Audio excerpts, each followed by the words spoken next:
আসসালামু আলাইকুম ও রহমতুল্লাহ। শখের কৃষি ইউটিউব চ্যানেলের পক্ষ থেকে আপনাদের সকলকে আন্তরিক শুভেচ্ছা ও ধন্যবাদ জানিয়ে আজকের ভিডিও শুরু করছি।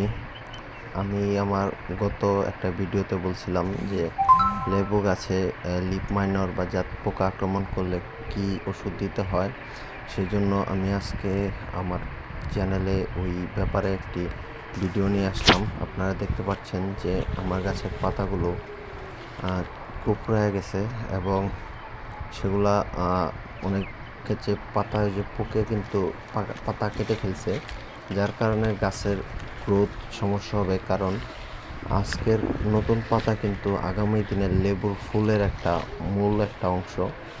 আপনাদেরকে আমি দেখাচ্ছি আরও, যে এই যে দেখেন পাতাগুলো পাতা পোকে কাটতেছে এবং লেবুর মধ্যেও কিন্তু একটা ছত্রাক মানে এক ধরনের জীবাণু আক্রমণ করেছে।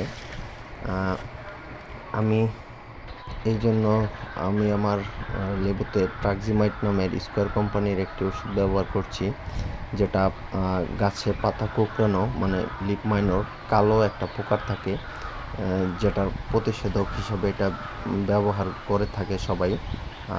আমি এটা স্কোয়ার কোম্পানির এটা 3 মুঠা ব্যবহার করব প্রতি 20 লিটার পানিতে, এবং এটা ব্যবহার বিধি এখানে দেওয়া আছে। আপনারা চাইলে এখান থেকে দেখেও করতে পারেন। আপনারা সোলার 55 ইসি, এটি মূলত পাতা যে পোকায় কাটছে এর জন্য এটা ব্যবহার করা হয়ে থাকে। এটা অত্যন্ত কার্যকরী একটা ওষুধ পাতা কাটা প্রতিরোধের জন্য। এটা আপনার লেবু, মরিচ যে কোনো গাছে দিতে পারবেন এই ওষুধটা। এটাও অত্যন্ত কার্যকরী একটা ওষুধ।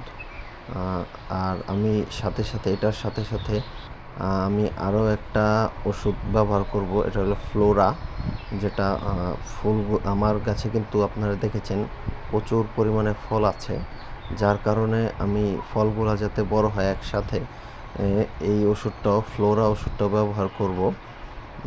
এইভাবে এই তিনটা ওষুধের মিশ্রণে কিন্তু লেবু গাছে স্প্রে করলে লেবু গাছ অত্যন্ত সুন্দর, পাতাগুলো আবার সুন্দর হয়ে যাবে এবং ফল বৃদ্ধি পাবে।